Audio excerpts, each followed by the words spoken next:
testosterone. Find massmoney.com and buy golf on Boston's home for sports. 98.5, the Sports Hub. And the 2-2 again. Fly ball center field. That should do it. Rafaela right there. And the Red Sox take opening day 5-2 here in Texas. Wilyer Abreu was the man with a pair of home runs. The 3-run shot in the ninth inning to seal it. Great job by this bullpen. Crochet, maybe not on top of his game. The control was off a little bit, but the bullpen gave you 4 scoreless. They were fantastic. This was really all about Wilyer Abreu. And this is the deep lineup. Top guys didn't do much today. Maybe tomorrow's their turn. Well, that's how it ended yesterday or early last night in Texas. Red Sox 5-2 winners on opening day, and we only had a short amount of time last night to really talk about that game, so we are going to do that, and certainly the fallout from that game. Tonight on the Friday night roundtable, that's right, Tyler Milliken here again, Matt McCarthy here again, yours truly. We have you for the next hour. You want to talk Red Sox after their opening day win and start to the 2025 season? By all means, 617-779-0985. If you're not familiar with the format, we're each going to give you a takeaway from opening day, something that struck us from the game. One item, Tyler. I'll be good, I promise. One item. And then we'll start taking your calls. And we're going to get to a lot of the things that took place yesterday in Texas. Wilyer Abreu, Rafael Devers, Christian Campbell, usage of the bullpen. Abreu left to hit in against a left-handed reliever, which is part of the Abreu story. But all the above, and of course anything else you may want to discuss or ask about the 2025 Red Sox as they begin what feels like the first significant season that the Red Sox have played in about 4 years. And I mean truly significant. They were obviously 2021 was a good one, but they have not been consistently good now for 6 years, 5-6 years. I think we all hope that this is the beginning now of another era in Red Sox history and not one that lasts 3 to 4 years and then sucks for 3 to 4 years. The team really does have to find some sort of consistency. But enough about that. Again, 617-779-0985. Milliken, go. All right, so I think one of the more exciting things that stood out yesterday, and it kind of relates to what maybe the biggest concern with the 2025 Red Sox is, was the return of Garrett Whitlock. And if you look yesterday, just how the team responded to what he did, Christian Campbell after the game is asked, who was the MVP of the pitchers today? He immediately points to Garrett Whitlock. And I wrote a piece a few months back called Garrett Whitlock will be the glue that holds the Red Sox bullpen together. I think yesterday you saw exactly that happen. It was vintage 2021 Garrett Whitlock. 2 scoreless innings, 23 pitches, 15 strikes. That kind of efficiency is the exact reason why he ultimately was pushed to the rotation, because he was throwing 3 innings in 2021 and he'd be somewhere around 30 pitches. And they said, hey, if you're going to be this efficient, you're going to pitch to contact and be able to get guys out, why can't you do it over 5? We saw ultimately health came and got him. But he's made some big changes. Seeing Garrett Whitlock today, this is the guy who was there in 2021 and their best reliever. He's moved on the rubber. For the past couple years, he's been on the first base side. He's now moved back to the third base side. The sinker yesterday, it's at 95.7. It was 95.9 back in 2021. Even his sinker, he's back to throwing it the way he did the first 3 years in the league. Last year, he only had 7.8 inches induced vertical break, up to 15.4. I know I'm getting nerdy. I'm sorry? Wait, 7.8 what? Inches. Induced vertical break. Yes, induced vertical break. Sorry, I can't believe I missed that. But going back to the original way he threw it, now you're getting more of that vertical break back. His arm angle, it's returned to 34 degrees. Last year it was at 29. And this has become a big thing. Sean Manaea last year sees the way Chris Sale is throwing it, lowers his arm angle. All of a sudden he's an ace again. Well, Garrett Whitlock's returning back to the guy he was in 21 and going away from all the changes he made to try and be a starting pitcher in this league. And I think you kind of look at this whole thing here and you say, all right, Garrett Whitlock, when Liam Hendricks was healthy, right? He was the guy that could go out there and pitch the 7th, 8th, and 9th. He'd give everyone at the top of that bullpen a breather, a day off. Now it's changed. We saw yesterday Corey even think about it, 6th and 7th inning, Chapman 8, Slayton 9. For Garrett Whitlock as a whole, he's going to be such an important bridge because they don't have anyone dependable in that 7th inning right now. It's Weissert or Zach Kelly, 2 guys who completely ran out of gas in the middle of last year. I think Garrett Whitlock's going to be such an important part of this team. I think he's going to be part of the reason they're able to keep some of these arms fresh. I just worry now what could have been the biggest strength he provided to this bullpen, he no longer can. He's now a necessary high leverage arm that's going to have to get you through on a regular basis. I still think he's so key to what he's going to do, but I think we're seeing 2021 Garrett Whitlock in. He's probably going to be the MVP of this bullpen by the end of the year. So I'm eager to see how frequently they can use him during a week. That's what one of my questions is. Go ahead, McCarthy. You'll be surprised to hear, Maz, that I don't have any degrees or inches or any advanced analytics Lacking on inches, anything like Matt that. McCarthy. Exactly. Yeah, I've heard that before there, Milliken. I do have an eye test, though, on Christian Campbell. And it's time for the Red Sox to pump the brakes a little bit on this guy. I love him as much as the next person. I'm excited about him. I think he's going to be a star. But I am worried, guys, that the Red Sox love this guy just a little too much. I think they decided in January that Campbell was going to be their opening day second baseman. I'm convinced of that. And I think they're ignoring some of the signs that he is not ready. I think they're a little bit too obsessed with this guy because he's not ready. And that's okay. He doesn't have to be ready. The guy's barely played. He's young. He's not ready today, though. He will be soon, but it's not today. Like, can we just call it what it is? Here's a guy who couldn't break the Mendoza line in Fort Myers, and they said, but who cares? Promote him. They batted him 6th yesterday, and they're batting him 6th again tonight. He was hitting 8th in spring training. 8th in spring training. He didn't hit in spring training. Now he's batting 6th, ahead of Abreu, ahead of Wong, two big league hitters. Let me remind you that Christian Campbell has only played 137 games in the minor leagues, less than a full season, 19 at AAA, 56 at AA. That is 75 games above single A. And after yesterday, he has only played 52 games at second base in his professional career. And he looked like it. There were 2 moments in the field yesterday where he went, oy. Yeah, I don't think he's a second baseman yet. And he's not, because he hasn't played there before and he doesn't have a position yet. He is a major work in progress, which is fine. He's going to be a really good player. I'm excited about him. I know it doesn't sound like it. I am excited about him. I'm just a little bit worried that the Red Sox are a little too excited about him. Watch spring training. Who's closer to ready, Marcelo Meyer or Christian Campbell? And it's pretty obvious it's Marcelo Meyer. But they've made this decision, and you have to hope that he makes significant progress, because yesterday there were things that made me say, maybe not just yet. So, do you agree with Matt McCarthy? Do you agree with Tyler Milliken? 617-779-0985. Again, we'll take you up until 7 o'clock. I'll just add this. One of the things that I always like about the early part of the season, more than any other time of the year, is to see where the manager starts. He's got to pick somewhere to start with his bullpen. He's got to start somewhere with his lineup in terms of who he hits for, who he doesn't. How's he going to manage the team as the year comes along? So we get to the end of the season, teams get to the playoffs. You don't pinch hit for a lefty against a lefty. What does everybody say? He's been doing it this way all year. And that all starts in March and April, and we got a glimpse of it yesterday. And do not kid yourselves. I almost said Bobby Abreu. Wilyer Abreu was the standout in that game yesterday. We all know that. Alex Cora may have been the second most important person wearing a Red Sox uniform. Certainly Whitlock in the discussion as well, as was Aroldis Chapman. But here's what I'll tell you. Cora's decisions yesterday. Chapman pitched the 8th, not the 9th. Cora effectively ran the bullpen like a closer by committee, is what he did. He picked the spot where he wanted to use Chapman. It was the 8th, and then Slayton got the 9th. Had the Texas lineup fallen differently, it would have been reverse. So the point is, I don't think the Red Sox have a clear closer. What they have is bullpen by committee, which means the manager decides. The good news for you is that the manager is making that decision, is Alex Cora. The bad news for you is that the manager is making the decision.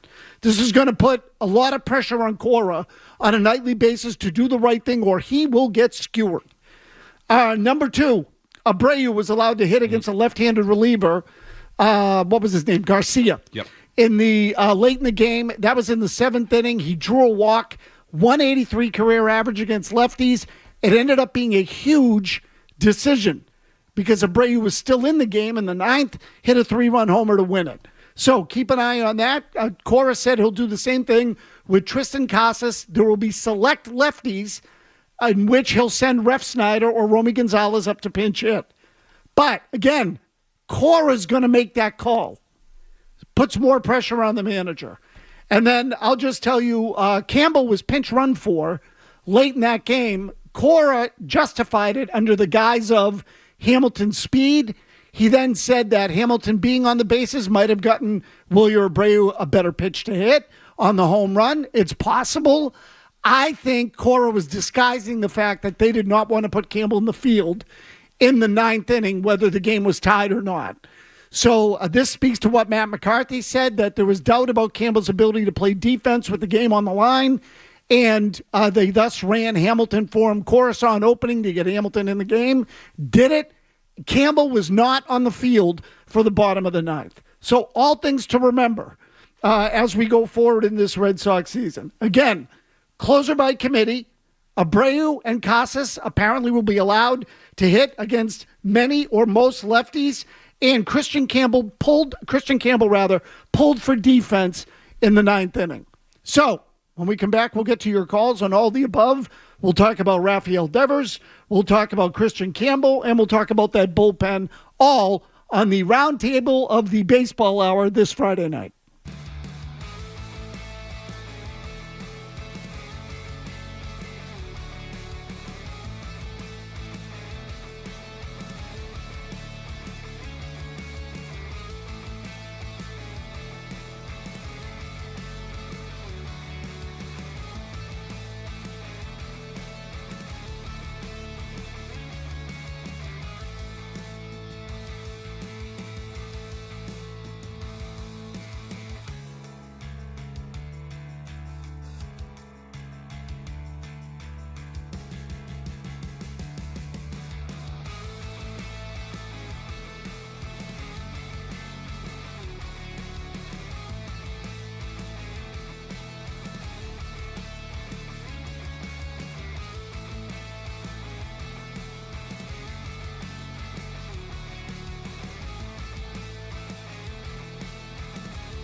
experts. Oh, I like this. It's the Baseball Hour with Tony Maz on the Sports Hub. So here's Devers for the first time as the DH. And Eovaldi with a 1-2. And got him. Struck him out with a breaking ball. Stayed on with the lead taken off. And he got him again. Got him with that curve again. This is what Raffy last year was a lot better. His pitch selection. He's an aggressive hitter. You can't do much about it. Just who he is. But 3-2. He strikes out for the third time today. Back-to-back Ks by Nathan Eovaldi. 2 gone.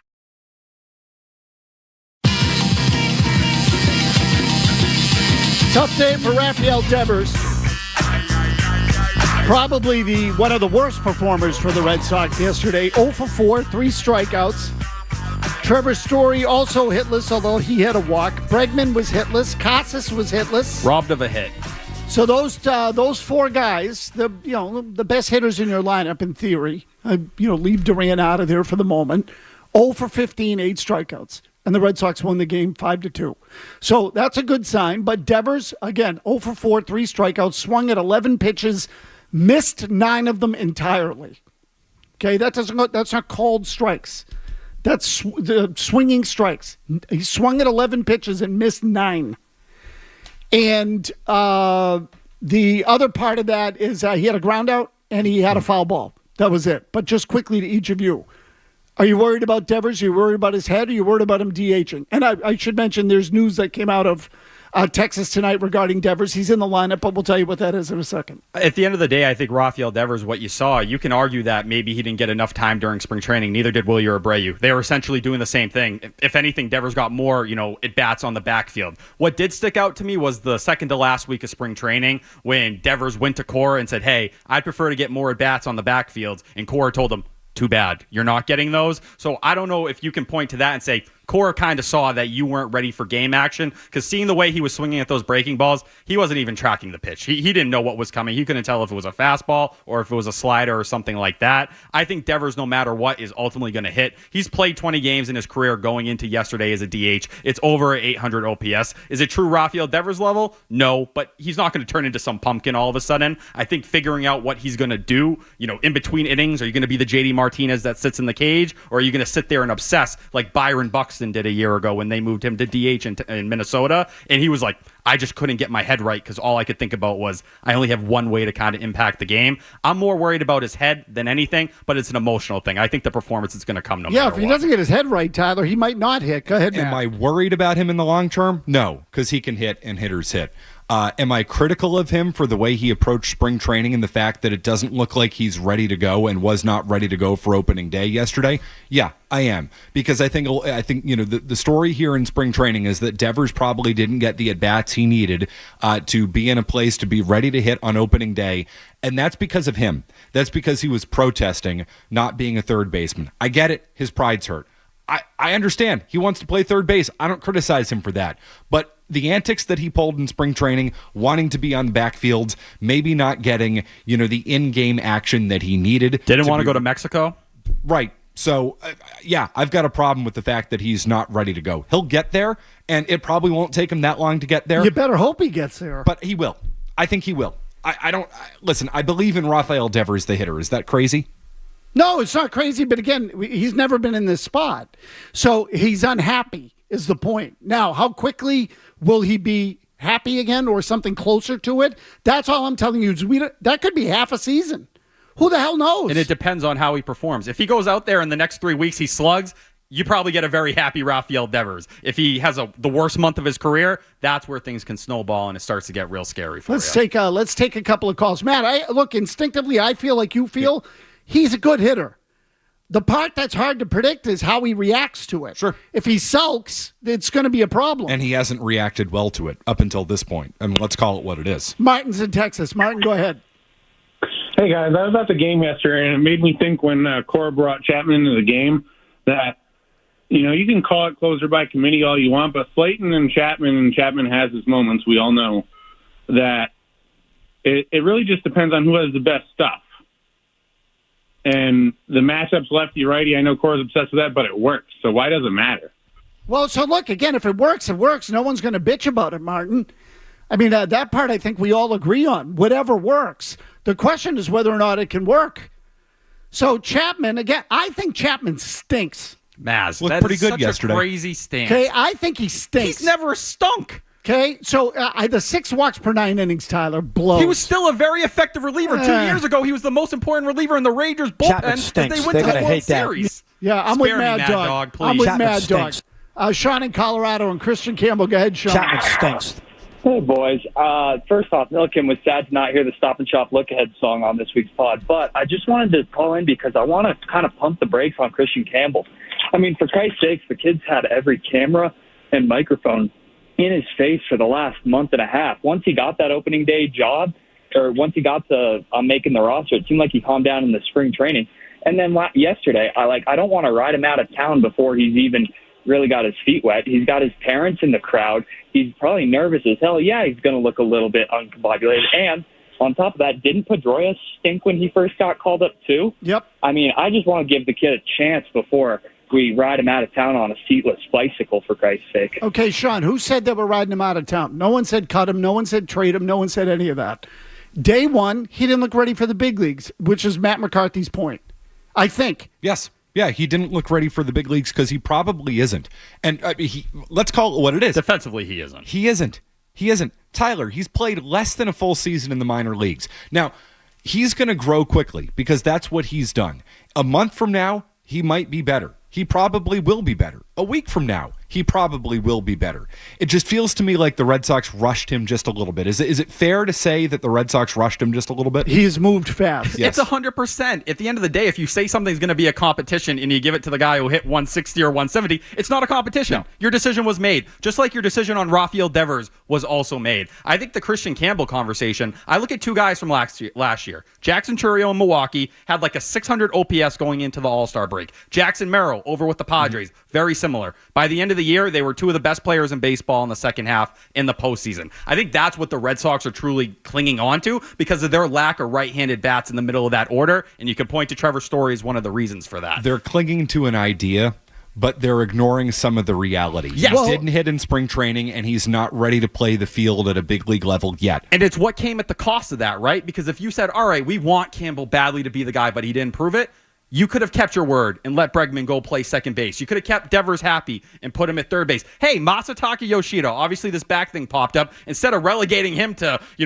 basically, he's going to get DFA or traded once he's truly ready because there's no role for him in the outfield. He could have played DH. There was a pathway to kind of manage these relationships, but they were so obsessed with this idea of Campbell being on the roster that it was leaking the first day of camp and they were willing to make all these people unhappy. That's the stuff I'm more worried about because Christian Campbell, he is going to hit. It may take a little time. The bat is there. The patience is there. It's a more mature bat than Marcelo Meyer. I don't give a damn about 50 at-bats during spring training. JBJ in 2013 looked like the most advanced hitter in the entire world in 2013. Guess what? Meyer couldn't hit breaking or off-speed stuff last year. It was a sub-700 OPS against lefties. Roman Anthony, the best hitter of the group, was better against lefties than righties. Let's stick to Campbell. They're willing to ride this because I think the roster they believe is so talented they can get through something like this. So, and look, they might be able to. What I would tell you is, and I would say this to the caller, he was nervous. Yes. He said it himself. He was nervous, it showed. That's what we're talking about. If he's ready, he's probably not as nervous.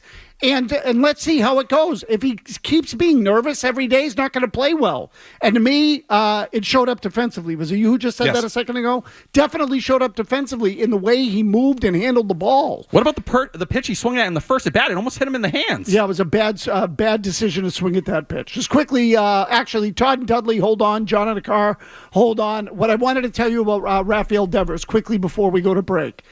Alex Cora was asked about Devers potentially playing third at times. He was asked this tonight. Game starts at 8 o'clock. He was asked about Devers potentially playing third when Bregman gets a day off, and Alex Cora said Rafael Devers will not play third base when Chapman gets a day off, that it would be someone else, and that Rafael Devers would remain the designated hitter. What I don't know is whether that's Cora's call, whether that's Devers' call, and either way, I would tell you that it's notable.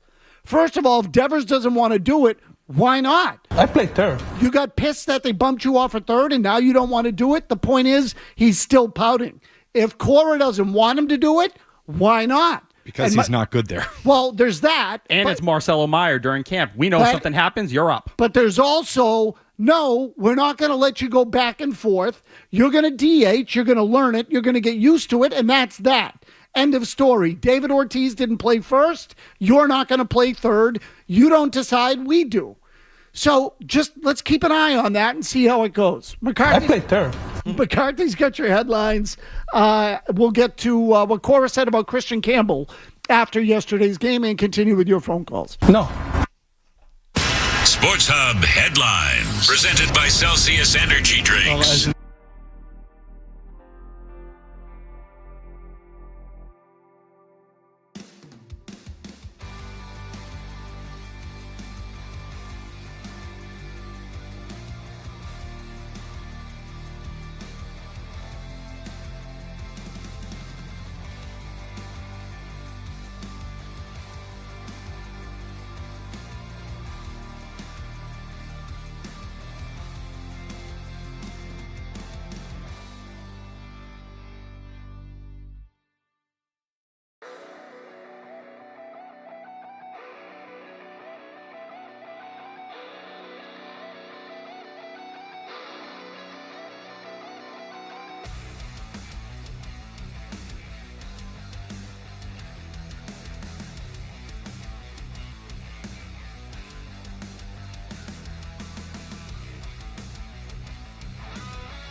Tony Maz on the Sports Hub.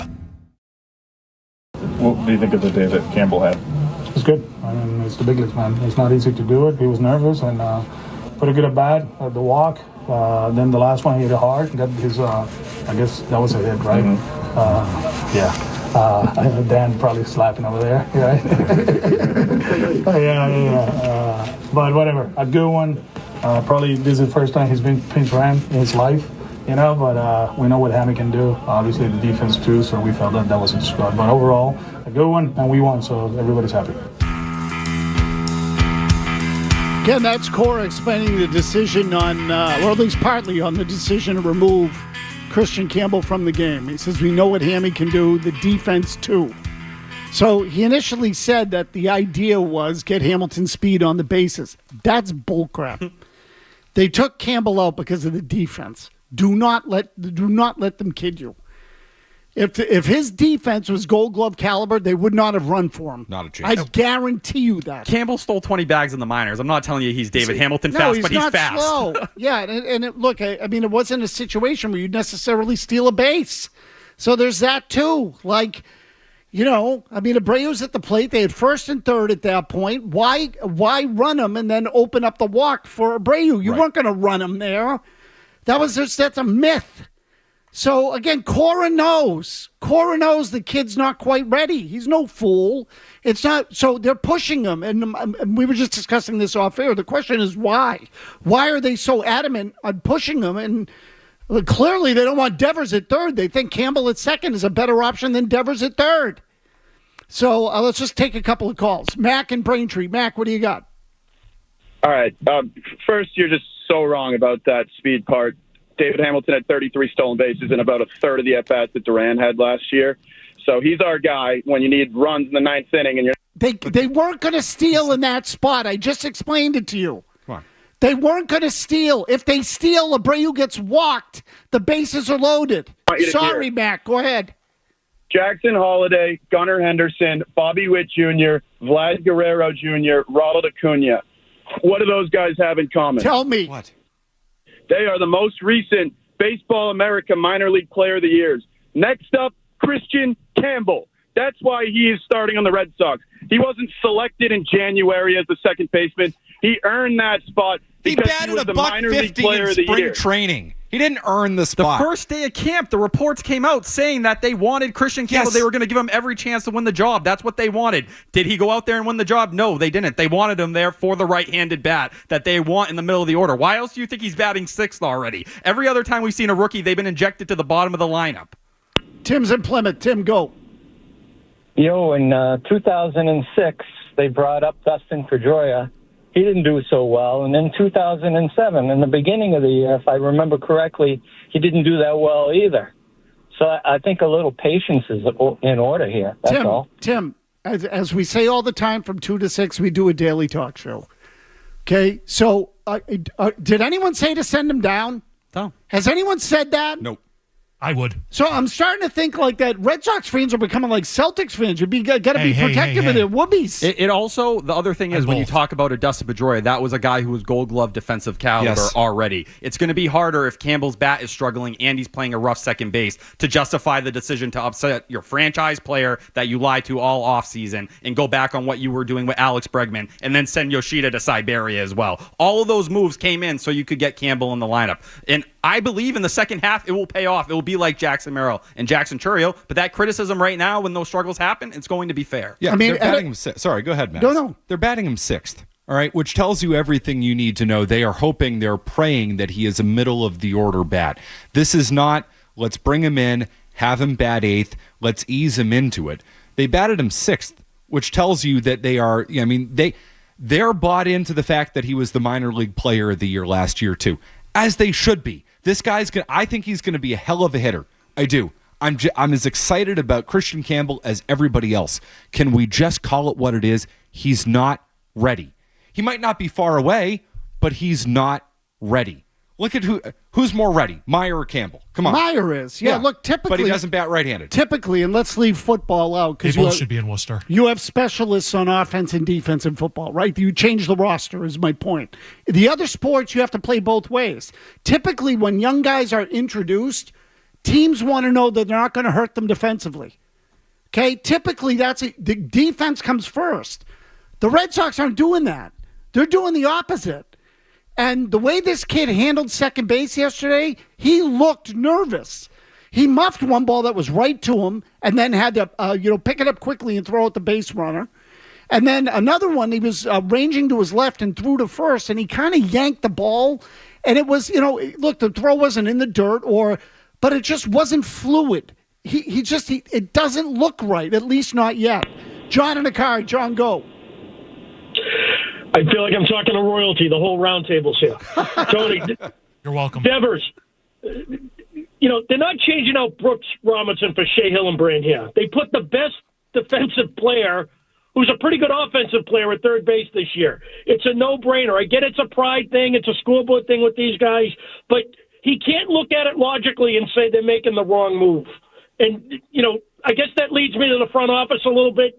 I think it's been 6 years since I've had to deal with the Christian Arroyo experience, meaning I got to watch the utility infielder catch or go play left field, or they stick Bobby Dahlbeck up our ass in all 9 positions.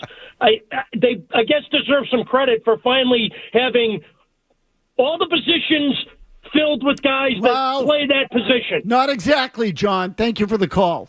Second base is still up in the air. It's still unsettled.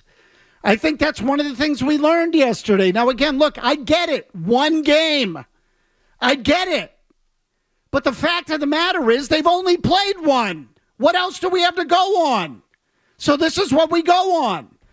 And I will tell you that Campbell yesterday did not look to me as good as he should to be playing second base every day. Good, Tyler. With the Devers stuff, too, people want to talk about the pride and all this different stuff. Once again, he's upset. Obviously, he sees himself as a third baseman. Sean McAdam has been all over this. The reporting has been on the Fenway Rundown. He is more upset about the handling of the process than anything here. You go to the end of the season press conference last year. Craig Breslow went on for minutes at a time talking about how much Rafael Devers improved, the fact that he gutted through 2 different shoulder injuries and still had improved defensively. Then all off season long, they told them what you're hearing about Arenado and Bregman. Guess what? It's gossip. Cora, you put a mic in front of the guy. He couldn't tell you how badly he wanted to play Alex Bregman at second base. He was basically Justin Pedroia reincarnated. Cora was pleading and talking and talking. So you play through all this here and you follow that reporting from McAdam in November. Arenado, plan B. Jen McCaffrey after Bregman signed. They knew in December it was Arenado or it was Bregman. Instead, you chose the BS. You chose the BS with your biggest star on your team. He showed up to camp in January and hung around for a month. And then they told them the day Bregman signed,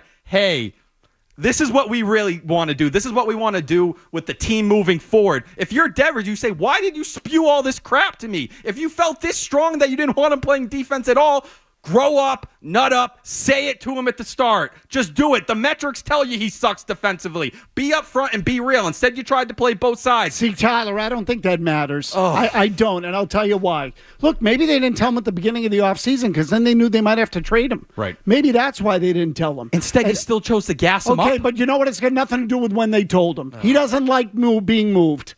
End of story. Independent of when they told him he was going to be pissed. They didn't know if they were going to get Arenado or Bregman. Now, I mean, you would think who were Arenado suitors? He's been sitting there for a month and a half. The trade was lined up with the Cardinals to get Nolan Arenado before Bregman came here. They were waiting on Bregman to make a decision. It's time for Devers to get over it.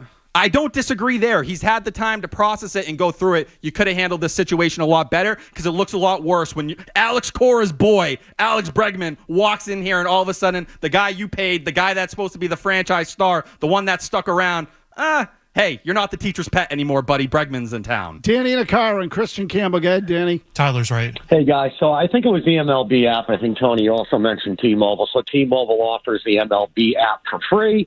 Of course, local Red Sox games are blacked out. That being said, I believe I read an article on MLB. Maybe you guys can enlighten me on. If you fast track a player, you get an extra draft pick in the future. Danny. And I think Raffy also needs to think about Awaken 180. Okay, so the deal, you only get the draft pick if the player wins the Rookie of the Year award. Rookie of the Year award, or if he finishes in the top 3 of the MVP voting in any of his first 3 seasons. So, Campbell has to play well for you to get that draft pick. Now, again, It could be in year 3, but you get rewarded for bringing him up early. Now, the one thing I'll tell you is clearly the Red Sox think highly of him, and they view him as the kind of kid that could win a Rookie of the Year or an MVP, whether it's in year 1 or year 3. Okay, so that much, there is an impetus there for them to do it now versus later. I think another part of this, and it's something we spent all last summer talking about with the big 3, what became a big 4. How do you guys get all of them at the big league level at the same time and still try to compete to win? I think they know Meyer, Anthony, they're going to be knocking the door down. Anthony probably by May. Meyer, the way he looked, it could be soon too. How are we going to space these guys out so you don't have 3 rookies in your lineup trying to figure it out? Because you still have log jams to figure out, but you can't have those 3 guys learning all at the same time. Yeah, definitely not. This is another thing why their whole plan back when, Matt, was kind of bullcrap about, well, we got to wait for the kids to be ready. What, are you going to play them all at the same time? You're not going to win doing that. They're not going to come up and be all-stars right out of the gate. So you do. It wouldn't surprise me, by the way, if at least one of those guys doesn't play enough games in the big leagues this year to qualify, and that next year, whether it's Meyer or Anthony, next year will officially be his rookie season. No, they've decided that they want to slow play Meyer and Anthony at this point, which to me is reasonable given the state of the big league roster, all that. I'm on board with that. But again, they made a decision this offseason that Campbell was going to be their starting second baseman. And they're ignoring all the signs that maybe, just maybe, he's not quite ready for this. He might be a month from now, he might be 2 months from now, but what would have been the harm in sending this kid to Worcester to try to let him learn how to play second base where he's barely played? Okay, there you go. We'll wrap it up with your calls. We'll also touch on the bullpen, take a couple of more calls when we come back on the Baseball Hour.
That's what we wanted to do. That's how we're going to use him. Multiple innings, regardless of the pocket. Seager was leading up the eighth. That's for Chapman. He can get righties out, and then Slayton was outstanding.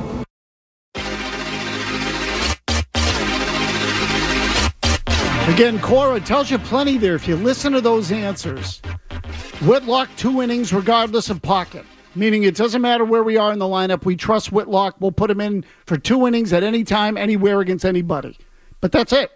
Now, again, I'm eager to see how they handle Whitlock's workload going forward. Fascinating. In other words, is it going to be twice a week? Is it going to be every other day? Is it going to be every third day?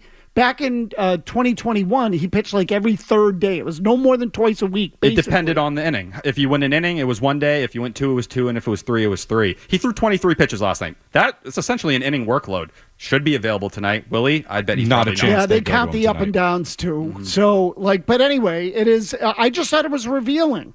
So, but Whitlock's a constant. They're going to use him, I think, the same way all the time, or thereabouts. They need him. I don't think they can, and I think now that's where things are going to get tricky. Before was, give the bullpen a night off, 7, 8, 9. Now it's like, you don't have someone who can pitch the 7th inning regularly. You might need to be the bridge for the 6th and 7th. I think he's going to be that 2-inning guy. I think that's what he's going to be.